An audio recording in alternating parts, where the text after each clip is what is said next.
Item number 286.18, adjournment to an open meeting. At this time, I'll take a motion. So moved. Moved by Ms. Hines, supported by Dr. Weaver. Any discussion? Roll call vote. Ms. Madell? Yep. Mr. Buckaroo? Yes. Dr. Weaver? Yes. Ms. Hines, yes. Ms. Walker? Yes. And the record shows a 5-0. Thank you. Motion carries. Item number 287.18, choice work. Mr. Larson Scheidler, please. Okay. Thank you, Madam President. Tonight is the first of two public board work sessions scheduled to review grade configuration options for the district's choice work forums conducted by John Silveri of the Michigan Leadership Institute. As a recap, an online survey and 27 choice work forums were held to evaluate 6 grade configuration options. The survey and forums were conducted over the period of September of last year through November. As a result of feedback received, an additional grade configuration of K5, 6, 8, 9, 12 was added. The information from these forums and online survey was compiled and then reviewed by the district's leadership council, which is made up of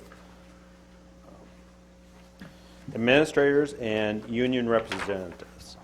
Through an individual consensus voting process, votes were placed. The top 2 grade configurations are K5, 6, 8, 9, 12, and K8, 9, 12. Tonight, Paul Wills of Plant Moran Cressa will review the costs, and Jen Curry the opportunities and challenges of the 4 configurations, including our current K4, 5, 6, 7, 8, 9, 12 configuration, and then there will be 2 K8s, 9, 12s, and 1 K5, 6, 8, 9, 12 model. Our goal is to reduce the options to 2 models for more detailed review of the board at their next work session, March 7th, and then to a final model by the board's March 12th meeting. I encourage you to ask questions and request any additional information that you think you would need to help you make a decision. So with that, I'll turn it over to Paul.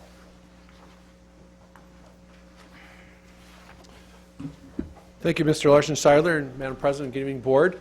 You should also have 2 handouts. One is the presentation that's on the screens this evening, as well as the choice work graphic layout of kind of the 3 different options of the items that we'll be talking about this evening.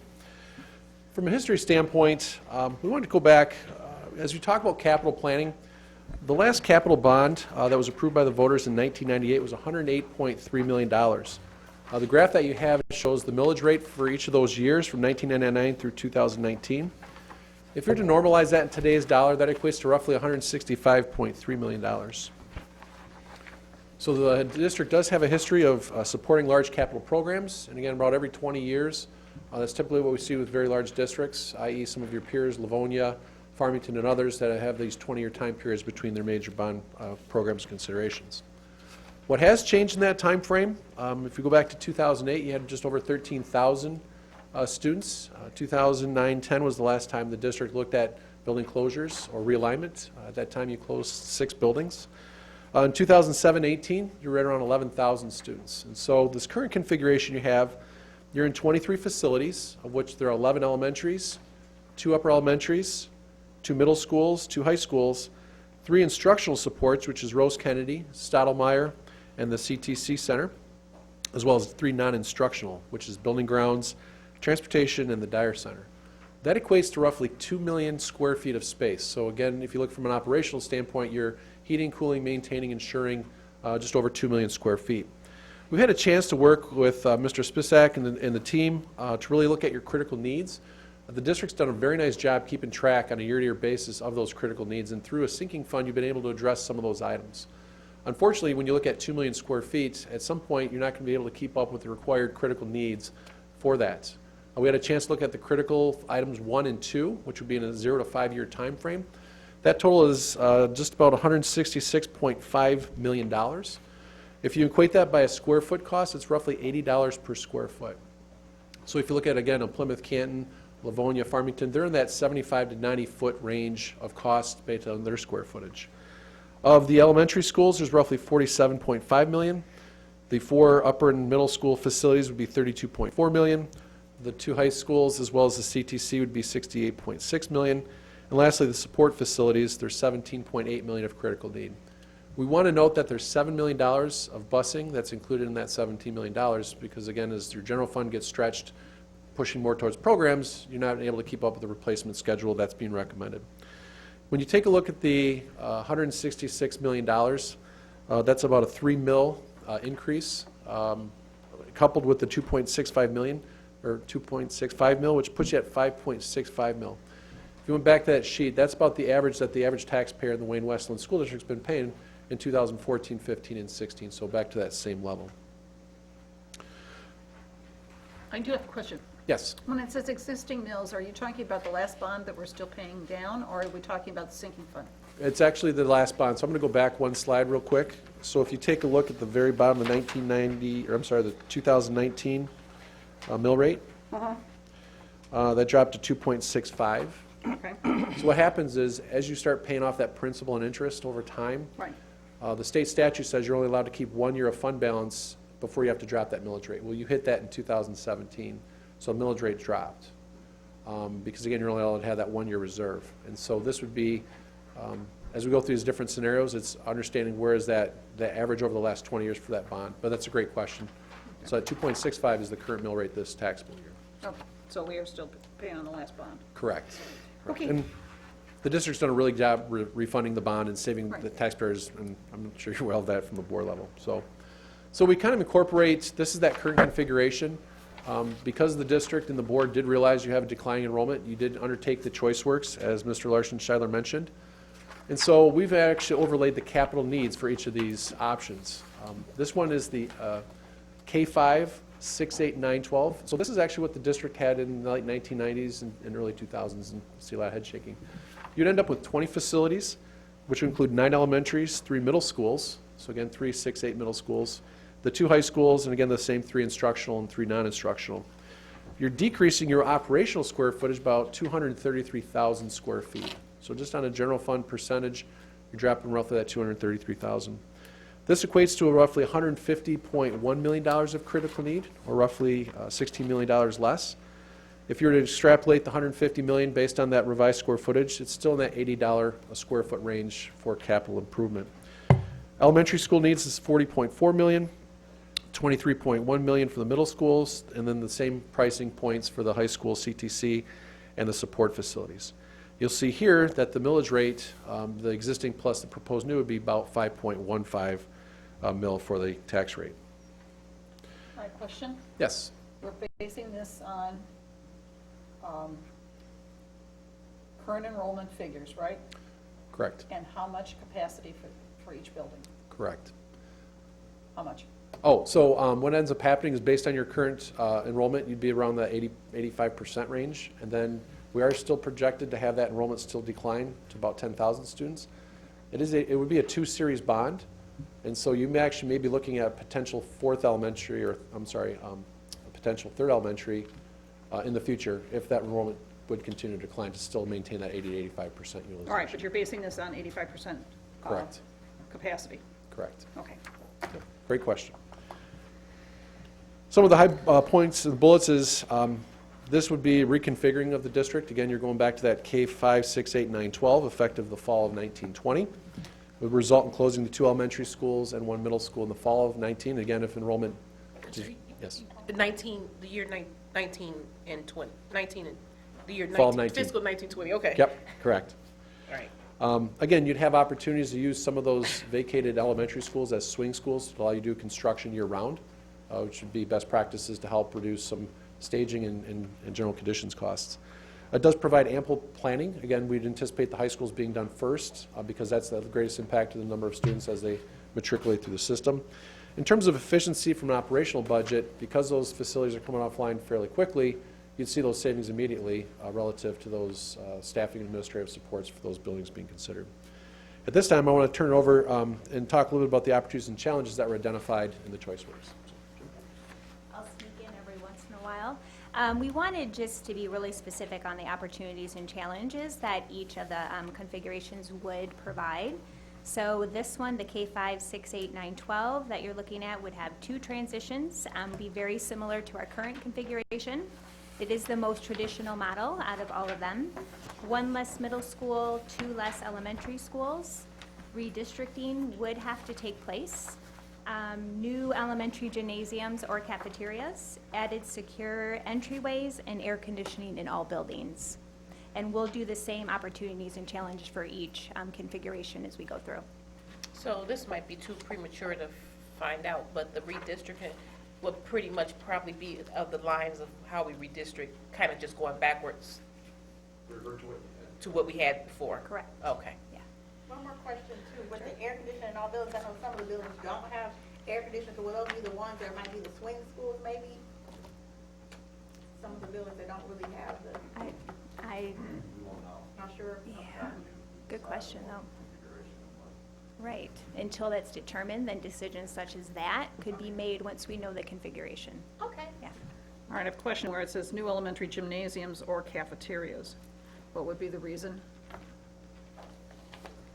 Oh, go ahead, yep. So right now, in all 3, actually in 2 of the scenarios, is creating equality among all the schools. So right now, schools have shared gym and cafeteria, and some do not. And so again, that's creating, I call it equal balance of all schools across the district. And we'll talk about that as we look at another great configuration of adding that auxiliary space plus additional classrooms for that. So that's the K5, 6, 8, 9, 12.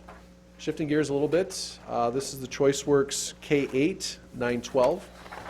This does include building 2 new K8 facilities, probably more in line with the 21st century educational model, renovating the 4 existing middle schools, which were built in the 50s and the 60s.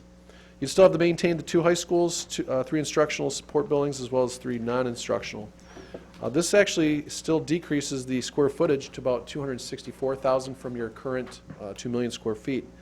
What you'll see is there's 1.5 million of existing square footage, and then roughly 300,000 square feet of new construction. So each middle school would be roughly 150,000 square feet.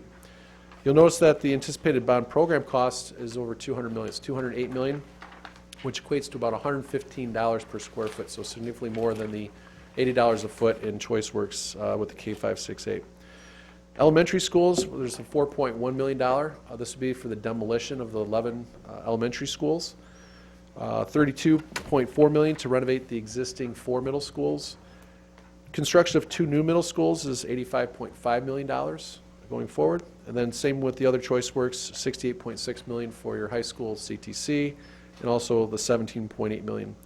What you will note, it's a $4 million 25-year bond plus the 2.65. This would put you at 6.65, which would be higher than the millage rate of what was approved back in the 98 bond going forward. Question. Yes. When you talk about demolition, you're talking about doing that immediately? Well, what would end up happening, so it's going to take some time to plan for new middle schools. It's about a year to maybe 16 months of planning for those middle schools. So it would not be immediate because you'd have to have some place to put those students before you moved them up into the middle school levels. Okay, I'm just, Yep, that's I just don't want those buildings to set like the others did. correct. Our anticipation would be as soon as those students are out of that building, you'd already have demolition costs, you'd already have permits, and So very that we're quickly not to- paying heat on. exactly, lowering those operational costs as quickly as Yeah, possible. okay. That's actually a good segue. When we talk a little bit about some of the challenges, this is a very difficult choice work, and we're going to kind of walk through these slowly. So again, it will result in building 2 new, brand-new schools. So you talk about the equality of facilities, so you'll have 2 new 21st type century facilities and 4 I'll call 1960 model type facilities. Obviously, the 4 existing facilities would have new mechanical, electrical, technology, et cetera. This would obviously look at redistricting for that K8, 9, 12 model. The major challenge the district's going to have, it requires about 20 acres for middle school because it's going to include athletics and some of those other support facilities.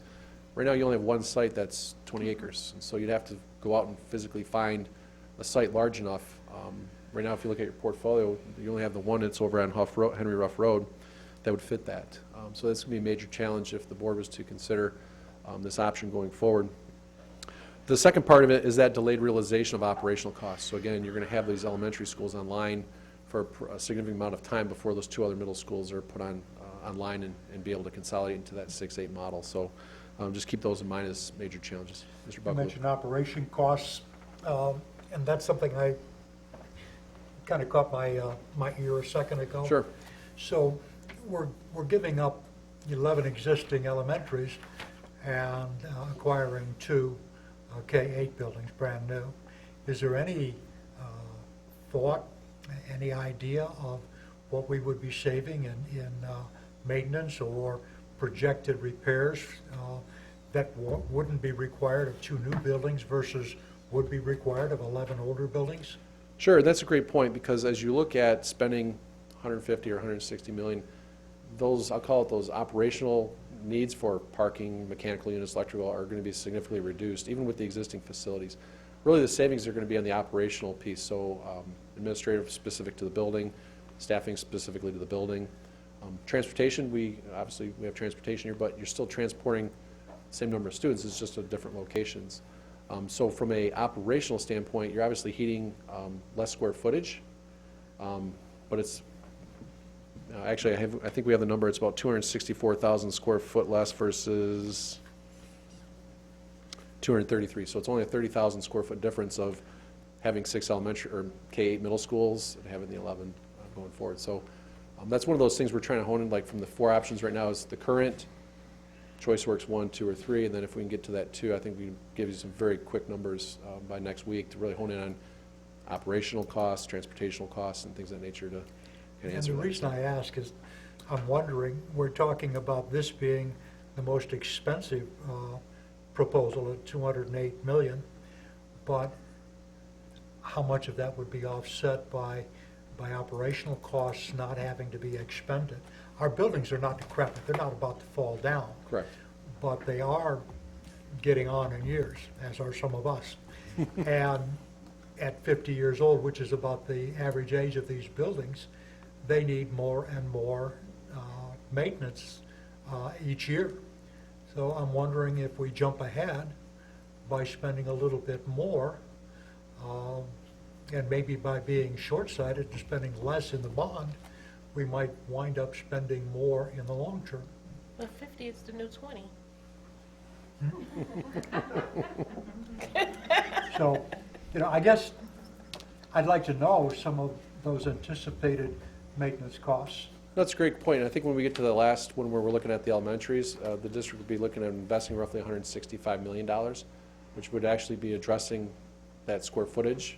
And it's most of the useful life calculations that we talked about in previous presentations is, roofing systems, exterior wall systems, door systems, those are 15 to 20 year type systems, so which would significantly reduce your operational needs because you've invested that $165 million with even elementaries. And so that's why it's important. I think the major challenge we have with the K-8 with building the 2 new ones is really the land, trying to find the land for that additional middle school. And then, of course, we've got some of the choice work opportunities and challenges as well.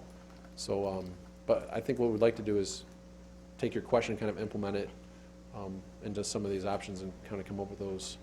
Here's the operational costs. So, And I just got a question, because I know with the closing of 11 schools in the community, there's a lot of times a lot of emotions attached to the buildings. And I know, it's nice to have brand new buildings. How can we relate that to the community where it's not so? Because people are so attached to their schools. Even we want a brick. How could we, sell this to the community? That's what I'm really worried about. Because even though it's for the better, but we still have to be able to do it in a positive way where it's not too much consternation.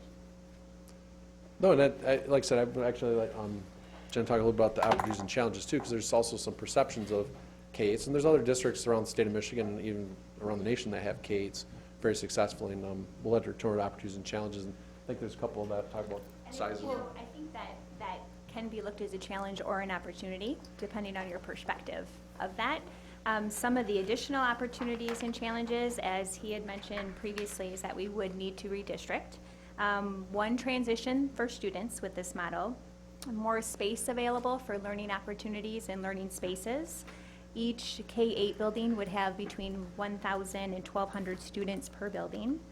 Possibility of athletic programs at both buildings, increased busing, more opportunities for grade level and staff collaboration, including vertical alignment, and you'd have 9 years to build relationships with staff and kids with the K-8 model. So that came out through some of our choice work. Well, one of my concerns is that it's too hard to come back from that if you go to that configuration. That's a hard configuration to come back from. If something was to change and you wanted to. And once it's done, you're pretty much, You're committed for that.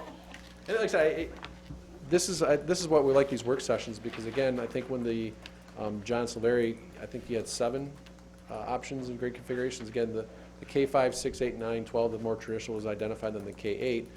As we started working with the facilities team and with the finance team, it's, you know, there's the current. Obviously, we know you have to do something from a square footage standpoint. You come up with the 3 options, and again, that's a great observation with this one, is once you have 6 facilities that are K-8, you're with K-8 facilities for a long time, so.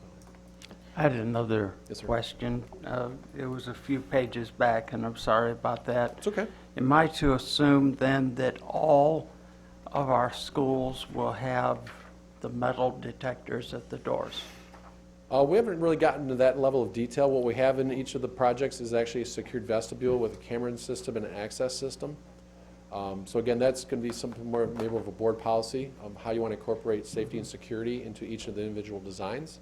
But we do have a technology number that again, you can kind of allocate different funds. If it's not a camera system, it's a metal detector system, and or a combination of both. Right now, we've kind of got this high-level picture, and I know Tony and June, the guy, I mean, there's a 110-page document of each single building, each single line item, and we can easily include a metal detection system. And the question is, do you want that at all the schools, middle school, high school? So again, there's allocations for safety and secure vestibules. It's how you want to accomplish that. I would like to see it Absolutely. at middle school and high school. Okay. so I think another one of my concerns on the K-8 configuration is that, like now we hear from a lot of parents that the kids move too quick. Like as soon as they get comfortable, they have to move to another building. But I think in this one, they'll feel like they've been in the building too long. And then you have little kids with older kids, and I know that's one of the concerns too, that parents always have, because you got this kindergartner, and then you have an 8th grader. Right. Even though I know it will be probably set up to where they had their own little halls and stuff, but that's just, Yeah, just it's from throw that out from a there. design standpoint, they call it the school within the school. And we've even seen it where you have alternating start times. So work with one district, they now have K-3 elementaries, 4, 5, 6, 7, 8 middle schools, or upper elementary middle schools.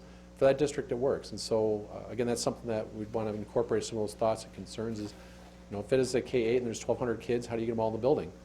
How big does the drop-off spaces have to be? How big does the parking lots have to be? We talk about that limitation of, right now you have a 120-acre site, so somehow we gotta, if this is chosen as an option, strategically look at, do you build it next to a high school? Would you have to lose some other sorts of fields to support that? So that's why tonight we're hoping to kind of get from the 4 down to maybe the 2, and do that real deep dive as Mr. Bucklew is looking for in terms of some of the operational specifics. And my mind is telling me I shouldn't say this, but sometimes I don't listen. But my other concern is because children tend to be more mature. They look more mature than their age now. My concern you would have this 8th grader calling themselves dating this 3rd or 4th grader that's mature, and then now you have opened up yourself to other problems. So I'm just looking at, since we're talking, just Well, absolutely, throwing absolutely. stuff out there. Right. How are these things? How are we thinking about these things when we talk about that configuration? Right. So again, I think that's, if this was chosen as an option, when we start looking at the existing 4 middle schools, again, how do you create that separation so that you have the lower grades totally separated, either via entrances, vertical transportation, start times? I know transportation is always the question of, hey, if I have my kindergartner bus with 8th grade, how does that work out? So there's some of the things that, we've been hearing, I think, through the choice work process, and want to be able to incorporate and ultimately answer to the board and to the community for those, so appreciate that. Just because we live in different times now and weird things happen, you just, you never know. Right. So moving on, the choice works, this is the K-8 again with the 912. This is actually creating about roughly 10,000 square foot additions to the existing 11 elementary schools. So again, keeping more of that neighborhood feel. You'd maintain 19 total facilities. It does actually decrease your total operational square footage by about 451,000 square feet. So significantly less than the current configuration with the K-5, 6, 8, 9, 12, or even the K-8, 9, 12 at the middle schools. That equates to roughly $164.7 million, which is about $101 per foot for total square foot costs. The major component of that is roughly $27 million to build those 10,000 square foot additions at each of the 11 schools. And that would include programmatic spaces, so either a cafeteria or gymnasium, as we mentioned earlier, but also grade specific for upper elementary, middle school class programs. So maybe you'd have some large group instructional spaces that you could use for sciences and math and STEM and other programmatic things looking into the future. But then still also renovating significantly those elementary schools. So I think, Mr. Buckley, your question of, if you had 11 schools, you're spending about $100 a foot, you are truly renovating those facilities in their entirety to help offset those operational costs for a 10 or 15-year window. I just thought about something too, because I'm looking at the different, like the Franklin, like the middle schools. What about the local elementary? So is it gonna cost more to transport the children from, since they'll be closing 11 schools, to take them all to the K through 8, you know what I'm saying? Will it cost more in transportation costs for that? I think we'd want to work with Ms. Walker in terms of, again, trying to take a look at that configuration. I do know if you have the 6 middle schools, there is increased busing, because again, you're picking up and taking versus the 11. So again, that's something we want to drill down to that next level if this was chosen to maintain as an option for tonight. So. I'm sorry. Oh, sure. It's a personal thing with me because I understand real estate is all about location. I just want to say I do not understand the thought process that would say that we need, if we build new buildings or whatever the case may be, that we're going to hide them in a subdivision. To me, that's 1960s thinking. And I would hope that if it comes to building new buildings, and that's the way we go, that we wouldn't hide them. And again, there's no new buildings in this. Again, it's renovating those existing 11, which are your current existing neighborhood type schools, like as you mentioned, going forward. From a mill rate standpoint, this is a 5.65 mil, so again, kind of that same level from the 98 bond going forward. Again, from a programmatic standpoint, adding 6 general education classrooms for the upper and middle school programming piece, because again, you're going to have those 6th, 7th, and 8th graders maintained at the facilities. Adding a new gymnasium and or cafeteria to the existing 11. What's interesting is this would actually be a phased-in approach, so you just can't put 10,000 square foot additions on 11 schools in one summer. So because your enrollment is anticipated to decline, you'd actually do this in phases. So again, this would not be as quick as operational savings as, let's say, the first, which is a K-5, 6, 8, 9, 12. We anticipate about a 3-year window, Mr. Spisak, in terms of being able to design it, construct it, and then start implementing that. So it's a 3 to 4 year window before you start realizing shutting down those middle schools in this configuration going forward. Yes, sir. Absolutely. One of the things with this scenario is you could actually start at 19 at the elementary level with your 5th graders. So then your upper L's and your middle schools would be 1 class less. So you would transition the students. You would transition the students slowly, so they're not just getting, hey, by the way, you're going to go to a new school. So it would actually be progressive. As you build the additions, the kids would just keep coming, they would just keep going on through the elementary phase. They would never go to a middle school, or they would never go to an upper L. And then as those kids moved on to the high schools, then you would shutter the middle schools and upper Ls. Anticipate about 3 year. Yep. So it would all be very subtle for the parent and for the student. Does everybody understand that? So all the other options is going to be right now. So if we go back to K-5 middle, 2 schools are going to close, and upper elementary is going to close, and they're going to feel that. If you go in this model, you're going to transition them slowly, and they won't feel that. So, sorry. In other words, do you rip the Band-Aid off quickly, or do you? Yeah. Trustee Nice Miles? try, Tony. Some of us have lived this before, so we wanted to make, when we sat down in committee and we talked about these things, we wanted to make sure that it wasn't going to be traumatic for the student or for the parent.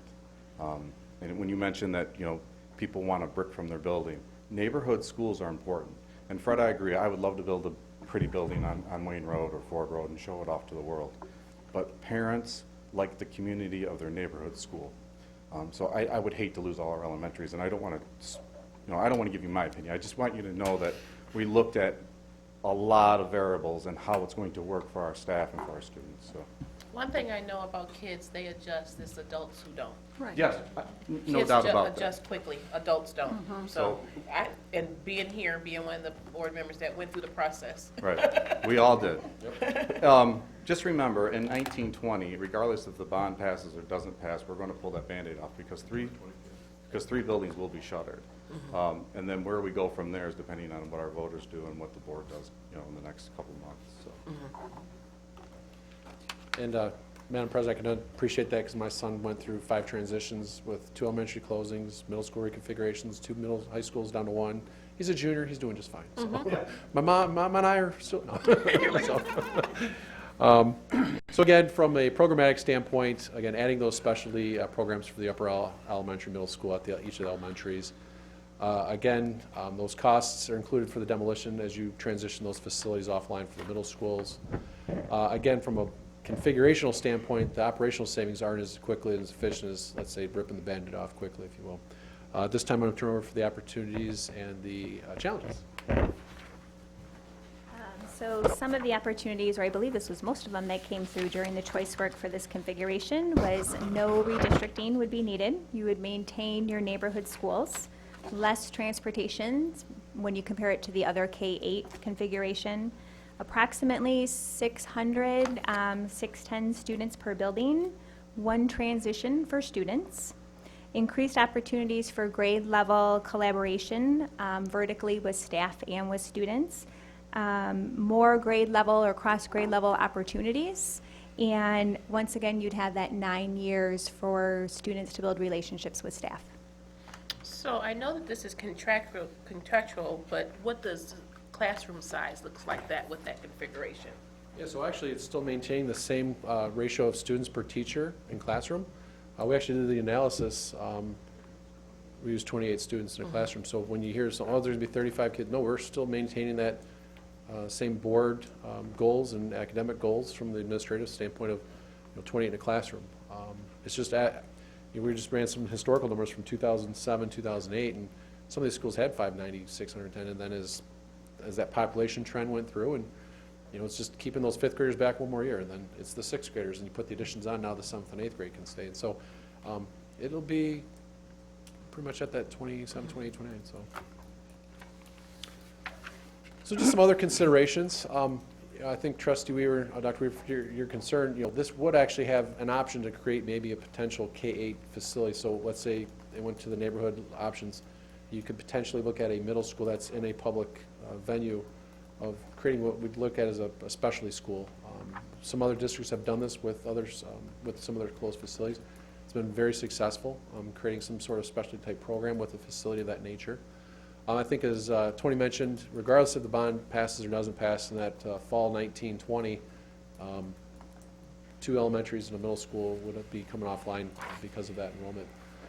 So we often get questioned like, well, how do you prioritize, which schools, et cetera? That's actually a second step. And so once you really start looking at what's the preferred grade configuration, what's the building opportunities, then you really start identifying, how does that impact the rest of the district? So again, the boundaries, the remodeling costs, utilization costs, other possible sales rentals, and we've done a nice job with some of the rental, being able to put some dollars into those vacant buildings. So again, there's a secondary process. I had a question too, because I know some of the middle schools, when it comes to sports and activities like the track, and how would that work with the K-8 with some of the schools? Because I know like with Marshall, some of the schools have like the track like they used to back in the day. So would that affect sports activities if it's K-8? How would that work? So it wouldn't impact, some of your sites are fairly small at the elementary level. So some districts, what they have is they'll actually transport to existing facilities that would have those. So again, if there's a neighboring middle school, again, the building may come down.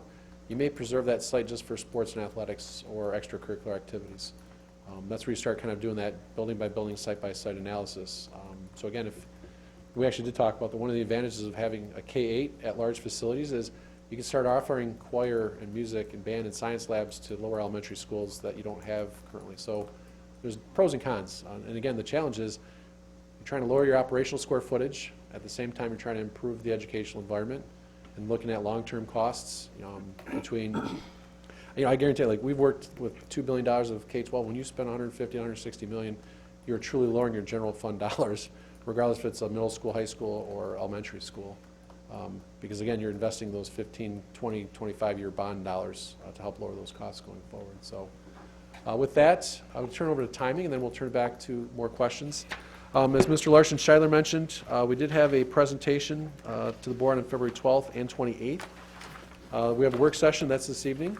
We have another one on the March 7th, if you will. March 12th is really kind of where we're looking for that decision from the board of, here's the choice that would really like to go to the Department of Treasury. There's a timing mechanism because you will be going through the state of Michigan's qualification process. As you mentioned, it's a two-part bond or a two-series bond. So again, primarily the first series being spent with the high schools, and then the second part of the series, the second sale would be really geared towards if it's 2 middle schools and 4, or if it's 11 elementary schools.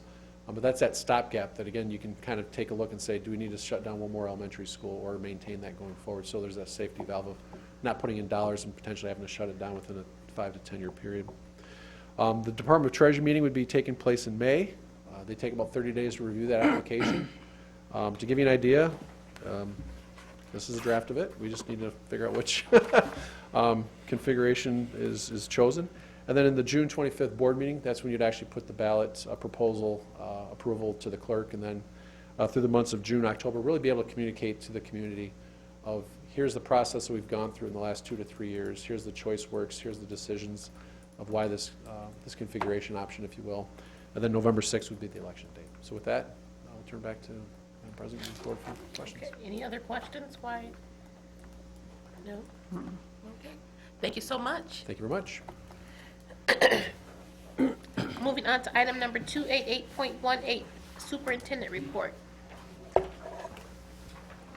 Did you have something else? You had the two options. Oh, that's a good point. Huh? Yeah, so- What two options? yeah.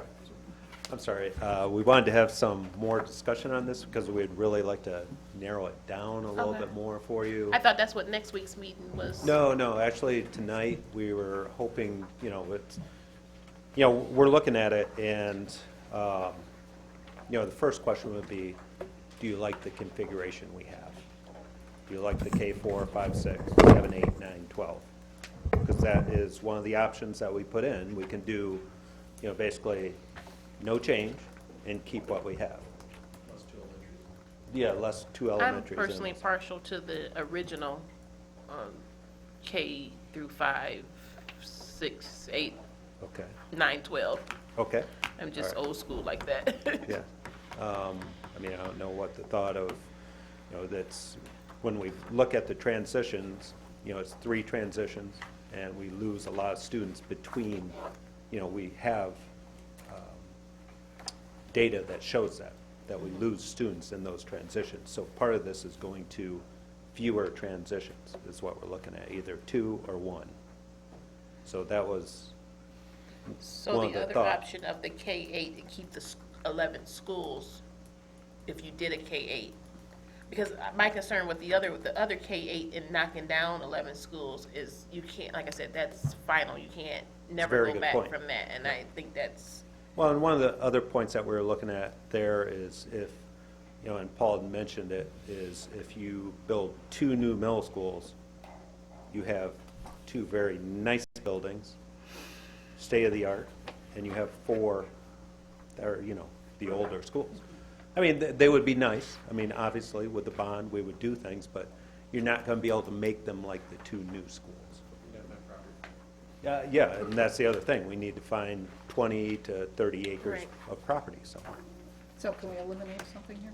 so you want us to, what is it that you exactly are you asking the board to do tonight? I would like you to discuss a little bit, and, I mean, we can lead want you our through the opinion? discussion, and we would like your opinion on what you feel would be a better option to look at and cost out and provide you more cost detail. Okay, And so why don't we do it this way? Why don't I go through each board member and let them express Perfect. what their thoughts Perfect. are? So we'll Please. start with Mr. Buckaloo. Thank you. You're welcome. My preference is for a K-6, 7, 8, 9, and 10 through 12. That's what I went through, and it was good enough for me. That's and not an option. So that's good reason That to one's keep not it an that way, option. except, of course, that's about the dumbest thing I've said in a long time. Only the options. We can't live in the past. We can't make decisions based on what we used to like. If we get rid of elementary buildings, we're going to get rid of the elementary building my two children went to, and we're going to get rid of the elementary building that my two grandchildren go to, and that's okay. We've got to move forward. There are lots of things that we need to consider. We have to take it, and I don't think as an article of faith, I think we can accept the fact that we're going to continue to have declining enrollment. And with a K-8, K-8 buildings, we have the option down the road of perhaps closing one of those and making our two high schools become 8, 12 buildings. And I can tell you that while we can get over the loss of a couple of elementary buildings, there would be a tremendous blow to either community should we close one of the two high schools. That would be traumatic. So leaving ourselves the option of bringing kids from the K-8 into the high school, to me, seems like it makes sense. Something else, too, we have to look at what we're going to do educationally. I think in the world that we're living in today, with events like what has gone on in Florida, we need to take a look at where our students are. We need to have maybe more social workers.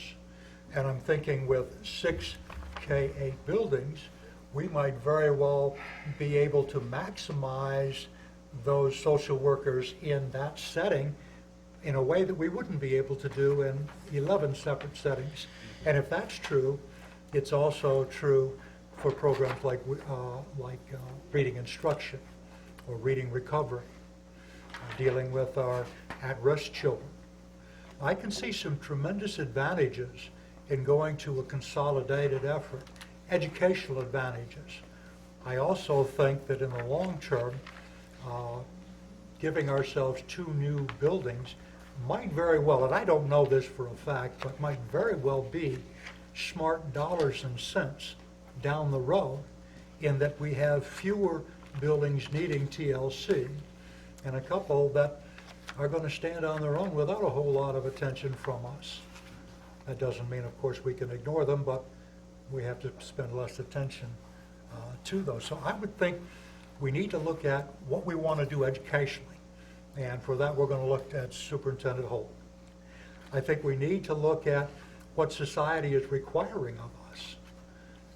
We need to take a look at the adequacy study, which, when everything is said and done, is telling us that we need to provide an adequate education for our children, not worry about the dollars and cents specifically, but make sure that we have class sizes that are optimum for instruction, to make sure that we have the resources in our career tech programs that are appropriate. If we're going to teach auto tech, we ought to have the diagnostic equipment in that facility that's up to date. So this is the kind of thing that we need to be having in the front of our minds as we start deciding whether we're going to go with what we have now or some variation of the K-8 or some other configuration. So I appreciate everything that you've said today, and I do see the difficulty of $200+ million and a bond issue for that amount. But I just can't convince myself that that isn't the cheaper way to go. Thank you, Mr. Buckaloo. Ms. Hines? I'm looking at the K-5, because that's, when I went to school, it was pretty good to have those in the neighborhood. And I kind of do like the K-8, but the problem is, I'm going to be totally honest, like, with the kids in Inkster, because, they have David Hicks, and you don't want people feeling like, okay, we lost our schools in Inkster, and then say you close all elementary schools, you're busing them to the district. That's not really a good feeling for that community. Or even like certain areas, because we do have different cities, so it's kind of what I'm feeling about that. But I also like, pretty much between 1 and the last one, K through 8, the neighborhood configuration, because I do like that you still have those neighborhood schools. To me, that's really important to have those neighborhood schools, because even though you have busing, what if they don't take the bus? You know, for transportation and parents and getting the kids to school. And I definitely like the STEM program, you know, you guys trying to do that. But I'm kind of torn between the two, but I would go with the K through 5, because it's not a whole lot of drastic change. I mean, you can add on to the buildings, add technology, but you still have your neighborhood schools. I'm just really concerned about closing 11 elementary schools. To me, that's like, oh my gosh. And like, you know, with the adults, like, even though it's really nice to have new schools with that change, and I feel we'll have a big problem with asking people for money for the bond, and then you're like, oh, you're tearing down 11 schools. You know, I'm gonna make it hard to, but I mean, I would love to have new ones, but that's what kind of concerns me a little bit. So I would stick with maybe like, we do one option, right? No, 2. 2, so it'd probably be like K5, and I'll do the K8 neighborhood configuration. K-8 neighborhood, you said? Yes. Which one would be 1 and which one would be 2? I'm just, My 1 would be K5, because it's not too much drastic change, you and know. then number 2 would be the K-8 with 2 new K-8s? K8 with the neighborhood configuration where you keep the 1, 2, 3, 4, 5, 6, 7, 8, 9. 11 schools. You keep the 11 schools. Additions to the 11 elementary schools? Yes. Got it. And going back to Tom, what would be your number 1 at this point? I think, configuration is not unless here. Well, other than that, your other number 1. my smarter answer. Unless I hear something different between now and the time we vote for real, I like the K-8 with 6 K-8 buildings. With 6 K-8 buildings, so you like the one with the 2 new K-8s Right. and 11 less elementary schools, and what's your number 2? Probably the K-8 through the 11 buildings. 11 buildings, got it, thank you. All right. Dr. Weaver?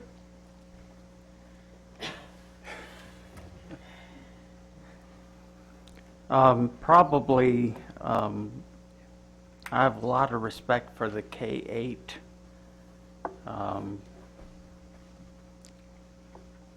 But I'm probably, myself, I would be looking number 1, K5, 6, 8, and 9 through 12. With the K-8 a close second, Which K-8, the 2 new or the 11?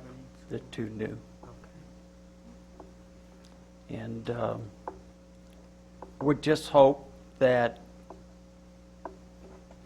with 2 elementary schools and 1 middle school closing, if we went with the K-5, that we would not invest any monies at all in these buildings.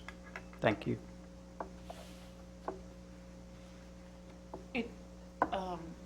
Thank you. Mrs. Medill? I'm sorry, I don't like any of the K-8 configurations. I don't think it's appropriate. Developmentally, emotionally, culturally, I think it's a bad choice. I did get a chance this weekend to talk to somebody from the UP who does have a K-8 program. Their student population in their school district is 400. You know, logistically, they had to go to this because otherwise the buses would have to leave at 2 o'clock in the morning to pick everybody up to get them to their different buildings. So in that case, it works for them because they've had to make it work. They don't have any other choices. I don't like K-8. I don't think it's appropriate. I have taught K-5, 6, 8, 9, 12. We had the most success in the school district doing it in that manner. We're losing a lot of kids. Not meaning that they're moving out, but they're shutting down when they're coming to middle school. Maybe it's the poor decisions that we made with the upper elementary, or maybe it's the configuration. We would have to do an autopsy to figure out where we went wrong there, but we did. We know that the other worked, but again, we're also going to have to see the educational plan too, to make sure that this is as successful as we were the last time. The only reason why we moved away from this was because we had to close buildings. We were trying to save as many as we could because we already knew that we had to close 6 to 8 buildings. And the method that we went to that we're using right now helped save some buildings. It doesn't mean that it was educationally sound for our kids, but it came out of necessity. We know that the other method worked, and it worked fairly well for our kids. But again, we kept all the sixth graders together. They weren't mingling in between classes with seventh and eighth graders.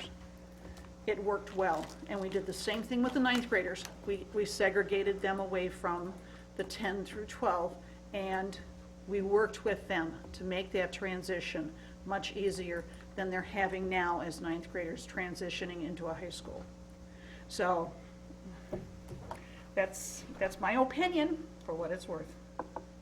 So number 1 was K5, 6, 8, 9, 12. And she didn't have a number 2. And I don't have a number 2, because I don't like any of them.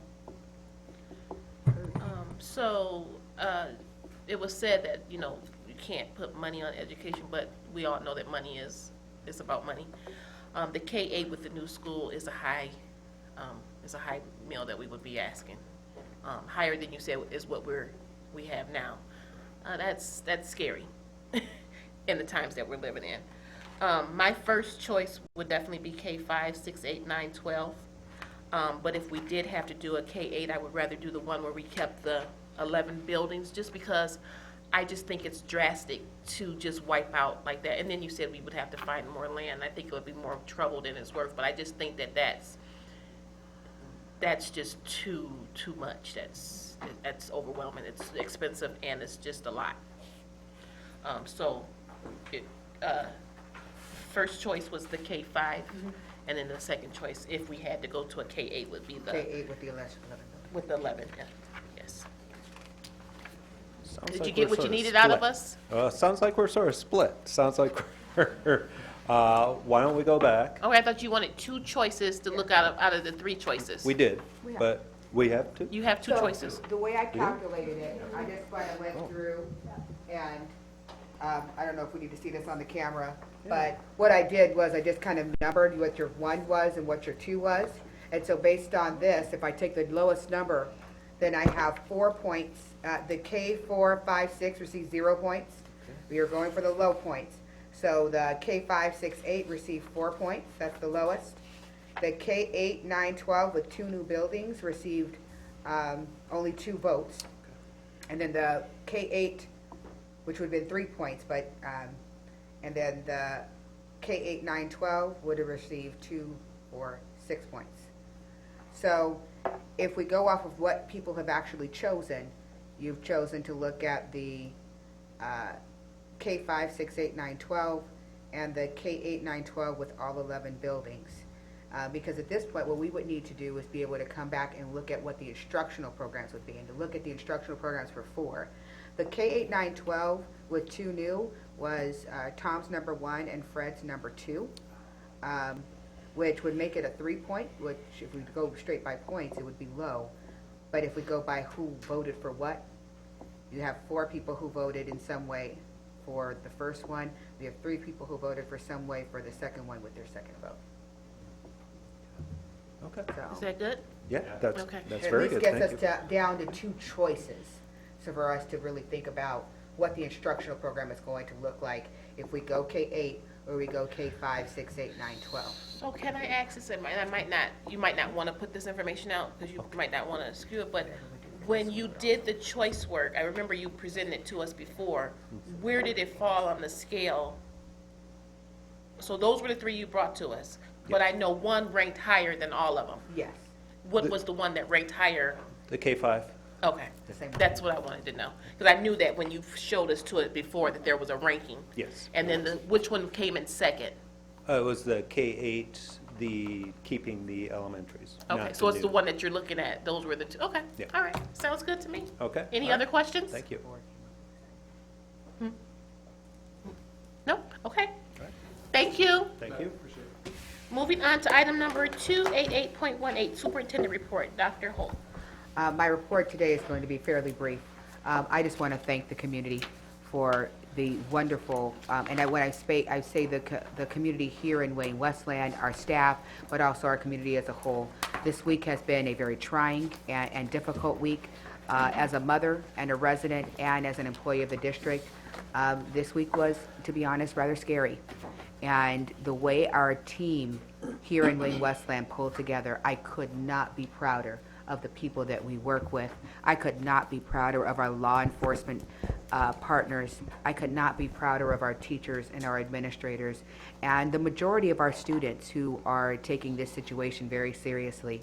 I would be remiss not to speak about the necessity for us to really, as families and as employees and as people in our community, address our social media challenges. We have to do better with monitoring our children on social media. We are doing this to ourselves. I'll say it again. We are doing this to ourselves. These are children or adults in our community that are spreading harm, and they're harming the mental well-being of our children and our staff and our families, and it really needs to stop. So I'm pleading with us as a community to come together. We have several forums coming up. One is tomorrow night at Stevenson. I'm trying to do them off of memory. Please help me, Rebecca, or the team. Tomorrow night is at Stevenson. We have one, I believe it's on Tuesday at John Glenn, and then we have another one on the 12th here at the board office at 9:30 a.m. We encourage us as families to come together as a solution gathering. This is not the time to come in. I understand that there are a lot of voices and frustrations and concerns. Trust and believe we have heard the concerns. What we need are solutions, community-based solutions for us all to come together. And that is what these sessions are for. If you have a need for mental health or social emotional services, we encourage you to seek out professionals to speak with. We have counselors at our school, we have psychologists, we have social workers, and while they cannot provide therapy, they can do some triage work and then refer us to other local services for therapy because there is a need in our community right now. In Wayne Westland, we have a thing where we want to spread good news like it's bad news. And so the other good news I want to talk about is the fact that we have our students at Wayne Memorial who took the Ethics Bowl at the state championship at the Ethics Bowl. Go figure. Our babies took the state championship for the Ethics Bowl the weekend before all of this. Our basketball teams are winning, and it looks like our basketball team at Wayne Memorial is going to go to the championship. We had several students at Stevenson who won some awards. I can't remember them all off the top of my head, but we have our children who are doing great things. We have to get better about sharing the good news. When we get on social media, that's the time to celebrate your baby and their accomplishments. And if you send it to me, believe me, I will share it out, all the good news. But we are not going to focus on that negative. We're going to focus on the positive. So I thank you. I thank our staff, our principals, our officers, our state police who worked tirelessly throughout the night, and we're going to move forward and continue to spread that good news in Wayne Westland. Thank you, Madam President. Thank you, Dr. Holt. Dr. Weaver?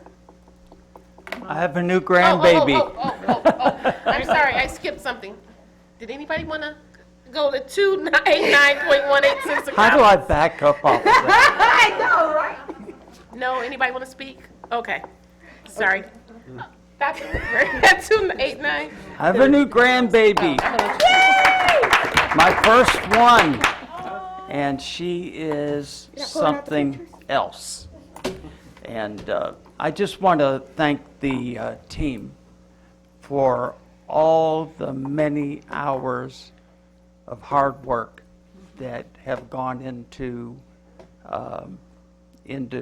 these scenarios. And I'm confident that we will choose the one that best fits us. I would like to have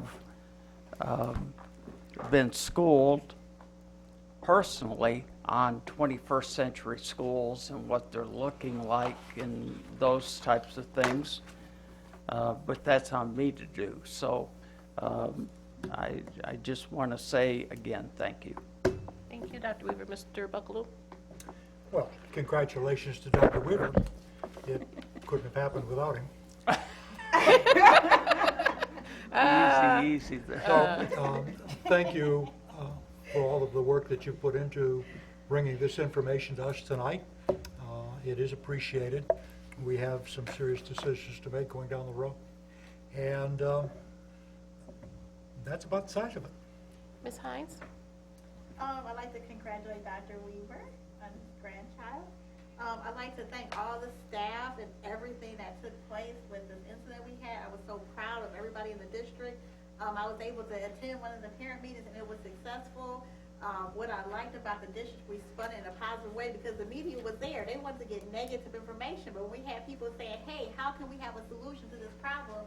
And it was able, because even like on Channel 7, I've seen it a few times, and they were showing, yeah, Wayne Westland, they did it in a positive light. They had the community come together. And what I like too, the second part, I like how we came together, Dr. Hope, she had the saying, check your children's book bags, check their social media, because as parents, we have to take responsibility for what's going on with our children. And I like the second part what Channel 7 is with the state police, and they let them know that, hey, that's 20 years if you can get caught doing that. So they're really, you know, since it's going on with so many districts, they were really telling people, hey, this is not funny, this is not a game. Because one thing I was a little upset with is a certain website had put false information out in the media, which was not good for our community or the board. It puts people in danger because they were saying, oh, people don't care. No, we do care. They've been investigating this for hours and hours and hours. So for social media, do not put irresponsible information out. If you're not talking to Dr. Hope or Shauna, do not put information out in the media that's not true, because that causes unnecessary panic. And even with the mental of the children, who would want to go to school if they don't feel safe? You know, that's very important, because that day I was in the bed, I was feeling nervous myself. You know, it's a scary feeling. And when I was talking to the teachers, they were afraid. The children were afraid. It's terrorism. You know, so people need to take that seriously, because you don't know. And if something were bad to happen, then we would be responsible. We would not want that on our plate.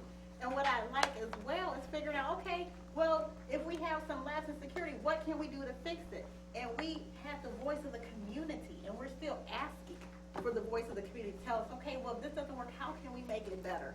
So that went really great. Thank you guys. You guys were awesome. Everybody really did a good job. And I like to say, too, I was able to go to Mount Pleasant for the Michigan Association of School Boards. I took some classes, and they were extremely helpful because with Dr. Holt, I'm learning more about the data. She's showing the numbers. What does the data say? So I was able to take a class in like student achievement, because I'm really, you know, I want to know how can we improve the test scores? What are the factors? What can we do? What kind of resources can we get? And I was able to talk to other school districts. Some have like, you know, 600 students, 3,000 different levels to see what are they doing to do that. I was able to take a conflict management class. That's very important to figure out how to deal with conflict. It was another class, culturally competent leaders. Things are changing in our district. We have more diversity. How do you deal with that? And then we learned about the adequacy study, knowing how much do we need per student. So that was, you know, very important information that I definitely like to share with the board on different things that I learned at that convention. And that's all I have to say. But this was, like I said, I'm so proud of this district. The video was awesome, the mayors, police departments, and I'm just so excited to be a part of Wayne Westland. Thank you, Ms. Hines. Ms. Madell? I also went to Mount Pleasant with Mrs. Hines, and even though she took different classes, we were in the same group when it came to big presentations, which were on the adequacy study and leadership. So even though, you know, somebody my age who's been around the block a few times, you still learn things when you go to these conferences. So I was glad to do that. And the class that I did take was on teamwork. And that is something every organization has to have, and that was displayed this week. The teamwork that went into the presentation today, the amount of work that went behind it for that presentation, the teamwork that went into working with community leaders and local law enforcement and parents and kids. This was a team effort to make today a safe day for kids in school. So teamwork just doesn't stop or end here. It goes, that ripple effect, out into the community. I'd like to tell you that there was some teamwork on that roller skating rink, but I sat in a chair. They don't let old ladies that are old and busted out on skating rinks for obvious reasons, so I checked off names and helped hand out tickets. But again, just being there and being part of the process and seeing all the excited kids who came through the door, whether they had their own skates or not, they were there to have a good time. So thank you very much, Dr. Holt, for sponsoring that. Dr. Weaver? Actually, that was I just want to give them a plug. That was Skateland West who donated everything to make sure our community could come out and have fun and come together. It didn't cost the district or our families a dime. Wow, excellent, Skateland West, support them. excellent. I'm glad to hear that. Dr. Weaver, did they ring the bells when the baby was born? Absolutely. Every bell that could be rung. Is that That's- the end of your report? No, that's one of the things that they do at St. Joe's, is when a baby is born, they ring bells. So I texted him back going, make sure you listen for the bells. One of the things that I started doing a couple years ago was, after I had read the book Speed of Trust, was sometimes you need that reminder, that constant reminder that not only are you part of the team, but you have the trust of everybody, the community behind you. And one of the things that I came up with is the key that hangs on my name tag, and it says that it's a trust key. The story is back in ancient times, one person was designated to have the keys to the castle, and every night they locked the castle doors and everybody was safe, and every morning they unlocked the castle doors to let people in to do business. You had to be the most trustworthy person on the planet to have the keys to the castle. And that's why we have a trust key, and that's why we are trustees, and that's where the name originated from. So as part of our team, Dr. Holt, you also are getting a trust key. That's good stuff. Ouch. Welcome to our trust team. Okay. All right, so I just want to remind my fellow board members that Wayne WCASPA, Wayne County Association School Board, along with MASB, are putting on some CBA classes at Wayne RESA, March 8th and March 22nd. So the March 8th one, you might have missed the registration. I think that was the other day, but the March 22nd, you still might have time. To each and every one of you out there, thank you for taking time out. Thank you for all the hard work that you've done to get that together for the choice work. And thank you for spending your evening with us. And just the ditto to everything that everyone else said about yesterday. I think you guys did a remarkable job. At this time, I'll take a motion to adjourn. So moved. Moved by Dr. Weaver, supported by Mrs. Madell. Any discussion? All in favor? Aye. Any opposed? Motion carries. Thank you.